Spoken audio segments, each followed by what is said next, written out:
Welcome to another episode of Bay Area Home Hustle Podcast. I'm Parm, Mike. We're back, and we're going to keep these episodes real from now on. Yeah. A little bit more substance, a little more expertise, and sort of our own opinions and takes on it. I think we were too scripted. That's what I felt like before. Well, we're still charming. We'll keep the charm. Yeah, we'll keep the charm. All right, let's talk about why your offer didn't get accepted. We had a client. We submitted an offer for them, and they were competing against eight other offers. Yeah, like 8 offers. 8 offers in the Bay Area, by the way, and their offer didn't get accepted, right? So we're going to go through why it didn't get accepted, what happened on the seller side, what they were expecting. So we're going to try to tackle both sides of this thing. Right. So let's get into it. Okay, as agents, when you submit an offer and you really hate it, but there's like a scripted from the listing agent to the buyer's agent says, you know what, your offer was very strong, but we decided to go with somebody else. Yeah, I fucking hate hate that hearing email. that. I fucking hate that email. So it's really annoying when they say I mean, I can understand why, right? There's a lot of legal reason for them to do that, right? They can't really tell you that they're taking an offer. Let's say, you know, list price was at $749 or something. You offered at $800,000, and they took an offer for $820. They legally cannot tell you that because not a legal reason. They can get sued for it, right? They want to make sure that the transaction closes before they divulge that information. But they're very big. But I think they can do a better job, though, right? I mean, I've done a better job than that. Instead of just sending a big fucking email saying your offer didn't accept it, we want another offer. Great. What does that tell me? So impersonal. What does that tell me for my clients? My clients want details. Our clients want to know, well, why my offer didn't get accepted. You know, because there's a lot of emotion involved. You know, when you want to make an offer, you really think that I'm doing my best and I really want this house and I think I'm almost there. Right. They always think by making that offer, they already got the house. Right. So let's talk about what we could have done as buyer's agents, right? All right. So let's get into the first. Well, several reasons why your offer didn't accept it. One of the main ones are the 3 contingencies. The contingencies. Yep. You just had either too many contingencies, or the other one is just price. You didn't offer as you should have. Right? You didn't fall in love with the property. You need to fall in love with the property. If you're in love with the property, offer the highest you possibly could, even if you have to borrow a few dollars. You know, right? This is how I see it. If you use the word love, which is true. If you love the property, it's like, you know, your significant other. If you love, you do your best for them. Yeah. You know, you buy the most expensive whatever you can afford. Yeah. You know, so if you have that mindset, that you apply that mindset, then you're going to try your best. Let's just say, all right, if 900 is where you need to be and you can only afford that 870, you know what? Try to get that extra 30,000. Yeah. That would put you much stronger position. Yep, exactly. And remember, in the Bay Area, we have a lot of these fucking micro markets, right?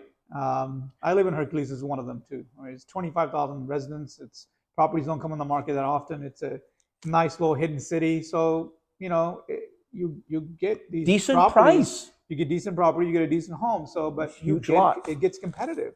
You are competing, even in this market. And contrary to what you read every day on the fucking media, people telling you that, oh, property values are falling. Yes, they're falling. They probably will fall. The rates are high, but the rates are coming down. You know, all this bullshit. End of the day, you find that one unique property that you fall in love with, it's going to be competitive, especially if it's listed low. Right? There's a reason we listed low. To get more. It's a game, interest. Guys. It's a game. Okay. I mean, it's a strategy. It's well, you know, he calls it strategy. I call it game. It's a, you know, potato. But it is a strategy because you want to generate interest, especially when it's a competitive market. Yep. You want people to really come in, and then they go, okay, Parm's offering at 900. Well, Mike's going to offer at 925, right? Yeah. End of the day, I mean, the pricing game wins. So let's go back and really quick. Let's talk about the 3 contingencies. The first one is what? The loan contingency? Yeah, let's go back. Sorry, let's talk about the appraisal first. Appraisal contingency. All right. So you see a property and you're like, okay, I'm going to write an offer on it. And then, but you see at the same time that the seller already did their inspection. They did a home inspection, they did a roof and all this pest and everything. And they tell you the breakdown of what the pest will cost to clear and the home inspection. Usually they don't have a number for that. It's usually just, you know, tell you the items that are defective that needs, maintenance or further investigation, and then you have the roof. The roof will tell you how old it was and whether it needs repairs as soon as possible. Right. So if the seller has done that, don't make that a fucking. Don't have that. Don't make that into an issue. Yeah, don't make that. First of all, the seller's going to say, "Wait a minute, I already did this. Why you want to redo? You don't trust me?" That already sets off bad taste. Absolutely. So if you don't trust the seller and you think, oh, there are too many issues they listed out in their report, don't have that as a contingency, but do it anyways after the fact. If you get the contract, you get in contract, you can still do investigations, you can still get reports and all that, but don't do it. Don't have it as a contingency. And you can renegotiate if you find something that's hidden. But you know what? You've been to that open house. You've seen that what they've done. There's a list of what they're done, what they have done. Yep. Electrical panel. You're not going to go and plug everything in and see if it works. No. But they already upgraded the electrical panel. So don't waste your time. Don't waste your time. Don't waste their time. And it actually makes it easier for them to want to work with you. Yeah. Because 9 out of 10, if you have that as a contingency, somebody else won't have it. Yep. Because they'll take that report as is, especially in the Bay Area. All these properties are 30, 40, 50 years old.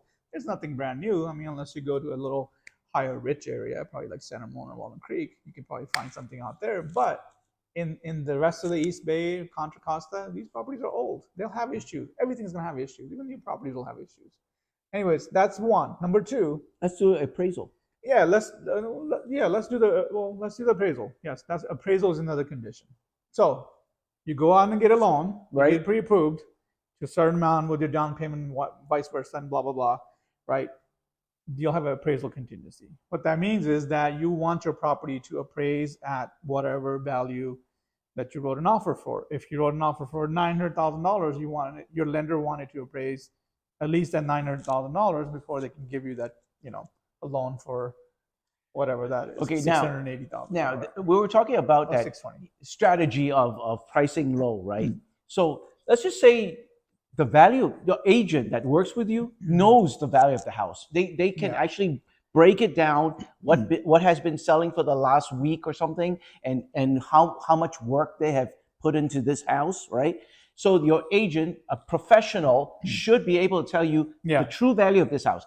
If a house is listed at 900 and you want to come in at 950, right? And it doesn't appraise just because you won the bid, you won this whole competition with all the other buyers. If you remove that appraisal contingency and it appraises at 925 because of all the work they've done, guess what? Yeah, you're on the hook for the extra $25. That's right. So even if you want it, you still have, because it didn't appraise at that value. Yeah, you'll need to actually pay off the difference. Yeah, exactly. The other thing you can do is in the contract you can write something like this too, that you want the property to appraise at, let's say, $900,000. Let's say that's your offer, and you said, okay, it better appraise at $900,000. But let's say it appraises at $875. You can write something that you can make up the difference up to a dollar amount. So you can say, I can make up the difference out of pocket for like $25,000, right? If that's the case, especially if you're competing, right? But again, the other thing you can do is reduce that contingency as much as possible. And this is going to go into the next segment, which is the loan part of this thing. Very important. When you talk to your lender, make sure you pick a fucking credible lender. Don't pick out-of-state lenders and shit, okay? If you're writing an offer, please pick somebody locally that knows the market, that knows the city. Exactly. Because out-of-state lenders don't know shit. Don't be cheap and go with some, out-of-state or nationwide lender, because don't do it. Those guys working out of the East Coast doesn't know anything about the West Coast. No, they don't understand the market, and they won't understand the need and the urgency behind your offer, right? We do out here. So pick somebody local, and 9 out of 10, if you pick somebody local here, and depending on the down payment and whatever you're putting, you will be able to have lesser days, 10 days, because traditionally the appraisal is what, 17 days, and the loan is 21 days, I think. Yeah, you're right. The loan is 30 days. Sorry. Right. No, the loan is 21. Right. I think 17 is 21. Yeah. Okay. Let me jump in. Okay. I want to stress again, don't use nationwide lenders. Look for a loan broker, because it's not just filling in the numbers with, okay, so your price is this, your purchase price is this, your 30-year loan is this. It's not putting in numbers in little boxes. Yeah. Loan brokers have strategies. They're just like us. We think of ways, create ways to get you that property. Yeah. They will create ways and strategize on what is best for you as for a loan. Yeah, I mean they'll get you the best rates and stuff too. But yeah, I would highly recommend working with someone local. Yeah. Especially to reduce that contingency period down. You don't want to go write an offer with the default contingencies of like what 21 days or whatever that is. You want to reduce that. 7 days, 10 days. I've seen closings that happen in 10 days with some of these lenders. So it's possible. You just got to pick the right lender and ask for that stuff.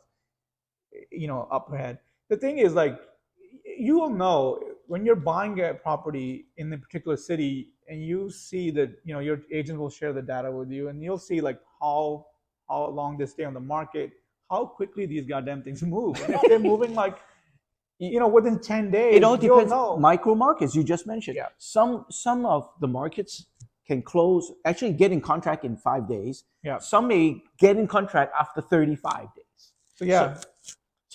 So since we're talking about loans, so I did a video a while back on how you can present your offer. Yeah, it's so impersonal, just emailing that offer out. Okay. Yeah. Sometimes if it's okay with the listing agent and the seller, you can actually arrange with the listing agent. I want to present the agent, us will want to present for our client a physically hand in that offer.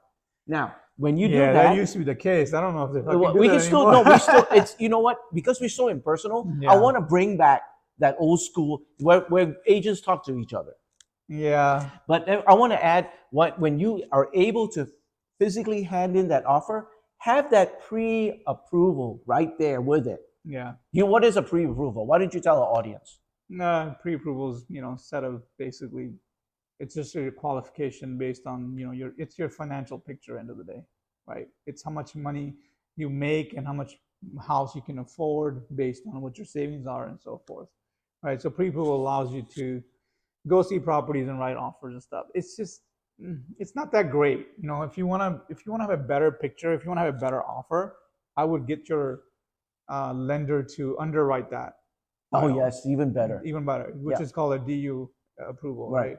Direct underwriter approval. Right. I would get him to do that. That's strong. That's very strong because it goes beyond just the basic of running your credit and saying, "Oh, you got 700, yeah, you can afford a fucking house." It doesn't matter. It goes beyond that. So I would do that. Yeah, that's good. And then the other thing is that going back to your physical offer, yeah, we should tie it to a fucking drone and go deliver it to the house or something, right? Like I don't know. I mean, that era is dead, right? I mean, once upon a time, it used to be the case. I love that though. Yeah, because, but remember, I mean, all kinds of things happen to them. I mean, the old school agents, they like that. Because, but then you have like racism and all this other stuff. Yeah, I know. I mean, I remember back in the days, they were writing offers in Piedmont here. And I can't remember, I used to be with another company, Caldwell Bankers or Better Homes and Gardens, actually, in the hills. And I remember one of the agents telling me, "Oh yeah, you have to go present your offer physically to the Piedmont office or something." And I say, "What the fuck? I'm gonna go present the offer? Like, you fucking kidding me?" So I mean, I can understand the technology has allowed us to be a little more distant and doing everything remotely. But end of the day, but now we use HomeLine. But here's what I would do. Here's what I would do. When your agent's ready to make an offer, first of all, they should be engaging the listing agent. They should be calling them, asking questions. If information is already given, whatever online somewhere, it should be asking those questions in person too. Call the agent up and ask them like, "Hey, what is your seller looking for? Is there any particular set of instructions, contingencies, any sort of offers, or maybe they want rent back, maybe they want something else?" Ask those questions. So that way you build a sort of a rapport with the agent. Okay, you got to do that. As listing agents, because we're on the other side too. Yeah. We get that, but we also appreciate because the other side is reaching out to us. They want to engage us. They want to know about our clients, and that gives us the opportunity to know about their clients. Yeah, especially if you're in a competitive market. If you know for a fact you're about to write an offer for something that's gonna that's listed low, it's gonna go high and whatever. Your agent gotta fucking engage, and if they can't engage, fire their fucking ass. I'm sorry. Harsh. I'm being harsh. I'm taking the fucking cover off. I'm gonna be very real. Fire them. You know what? There's plenty of fucking. End of the day, really, if it doesn't work, they work for you. They work for you. If they can't have your best interest in mind, right? There's no point, right? If they can't pick up the fucking phone and call the listing agent on the other side and ask questions as to what they need and whatever, then they're not looking out for you. They're just trying to make a paycheck remotely. You know, that shit doesn't cut it. Because our clients are lifers. We so together. So going back, So your agent got to engage the listing agent, make sure they ask all those questions, and then they should be asking like, hey, how many offers you got and stuff. You know, just build a rapport with them. When the time comes when you actually submit the offer, they'll know, okay, Parm called me 5 times about this property. Their client's well qualified. And that's another thing. Your agent got to be able to tell them, like, hey, very well qualified buyers. You know, they can close quickly and all that. You know, any details you can share legally, I would do that too. And that sort of resonates back of their head, because when it comes time for them to present the offer to the seller, they'll see them. They'll see your name. Parm will send an offer. You know what? It's actually happened to me, because I would engage the listing agent. Yeah. And then when it's close to the offer date, listing agent actually has called me and said, hey, Mike, are you going to be putting in an offer? I said, yeah. Right. I mean, I will use so much time in getting to know you and your client. Hell yeah, I'm going to be sending in an offer. It's very important. It's the most thing, and if you forget that, you're fucked. I mean, it's not gonna work. I guarantee you. And then the other thing I would recommend is, so that's one. The number two is that when you're writing an offer, I know you have these days we submitted to HomeLight.io. I know, right? It's so Nobody wants impersonal. HomeLight.io. Nobody wants to check emails, anything.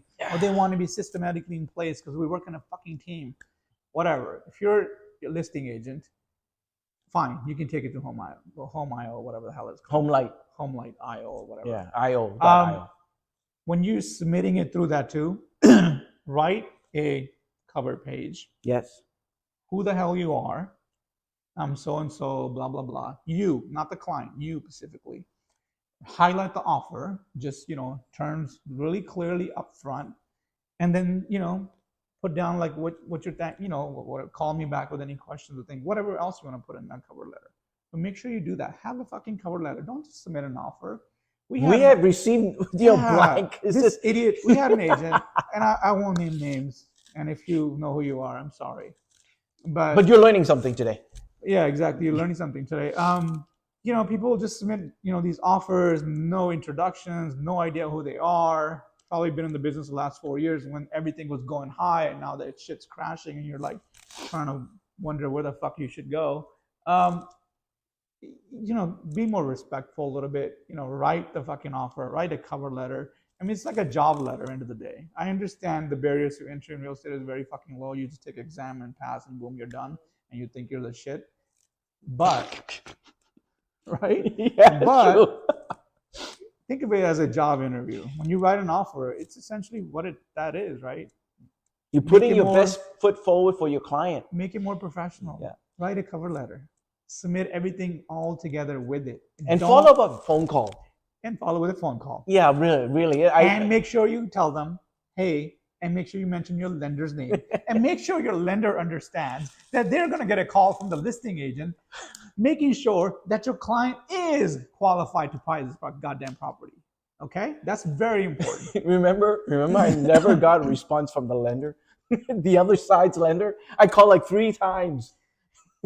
Yeah. So this is why we talk about, you know, having a local lender or whatever, because they understand this, that they are going to get a call from the listing side asking the question about the client. Okay.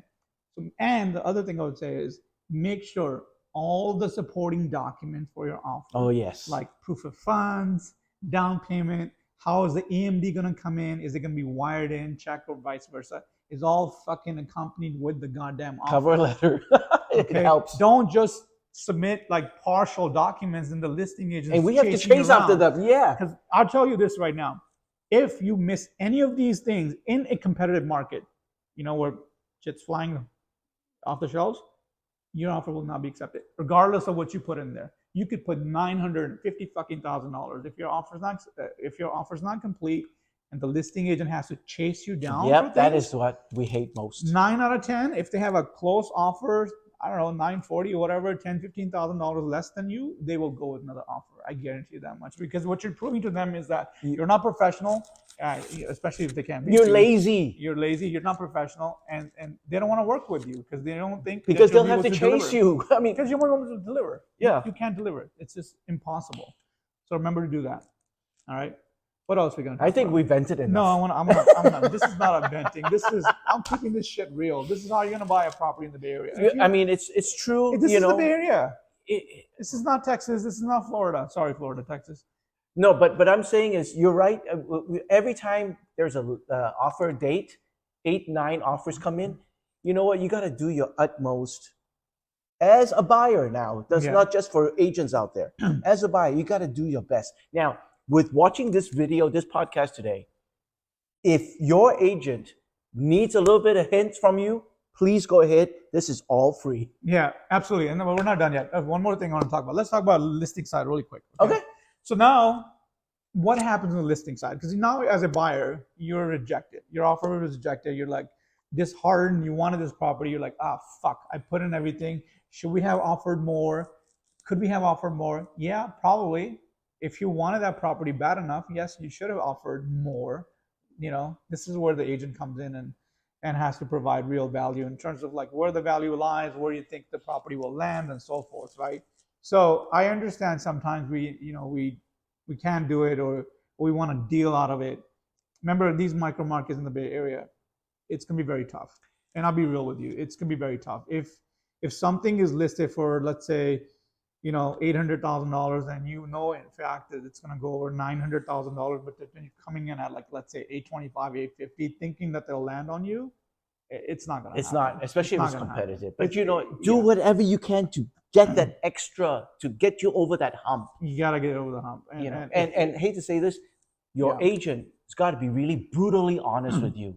You know, it's not wasting our time when we send in a bullshit offer. Okay. It's wasting your time and also emotionally draining you, because you're so excited. This is your very first offer you want to make, and you feel that you're going to get that house. Absolutely. And remember, right now, yes, we have more listings in the market. We have a lot more, actually. And even if in this market you can't win, then there's something fucking wrong, right? There's something wrong with the agent you're working with, very likely, or you're just not being realistic either. I hate to say it, sorry, but you're just not being realistic. If you want something that bad enough, you're gonna have to offer more money. Otherwise, it's just not gonna. It's not gonna. Going back to the very beginning, if you can get your uncle, your family, your friends, just to help you out, get over that hump. Yeah, that's the way to go. And then on the flip side of this whole thing, it is frustrating to be a buyer in the area. I'll be honest with you. It is fucking hard.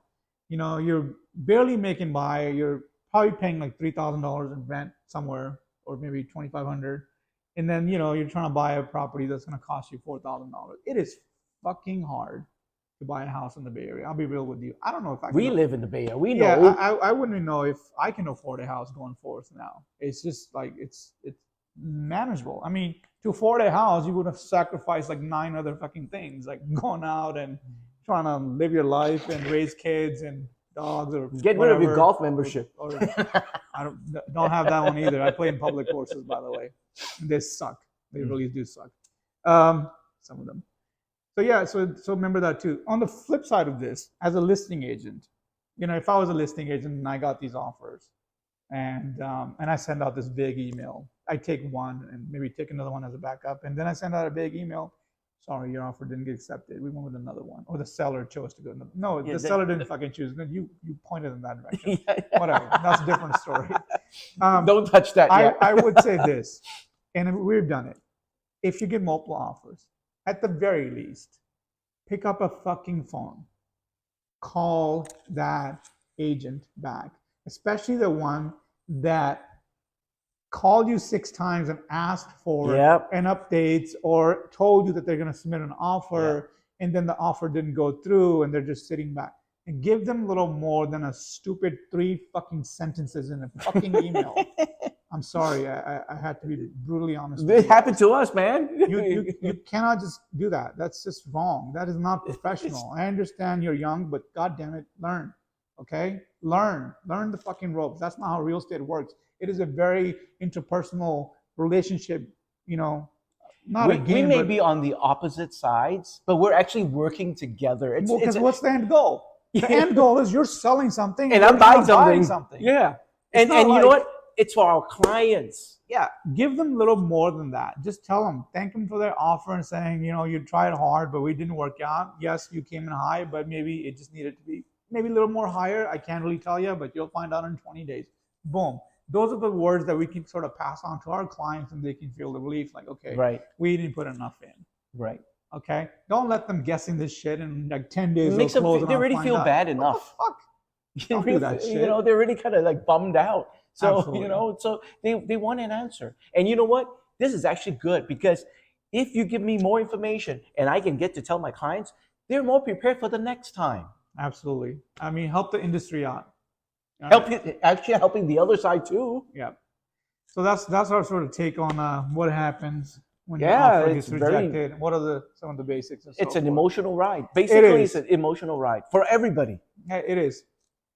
Love to see what you guys think. Comment below. I don't know. Let us know. Maybe we're fucking off. Maybe I'm off. Maybe I just took too many pills today. But, you know, love to hear about it. All right, guys. See you guys.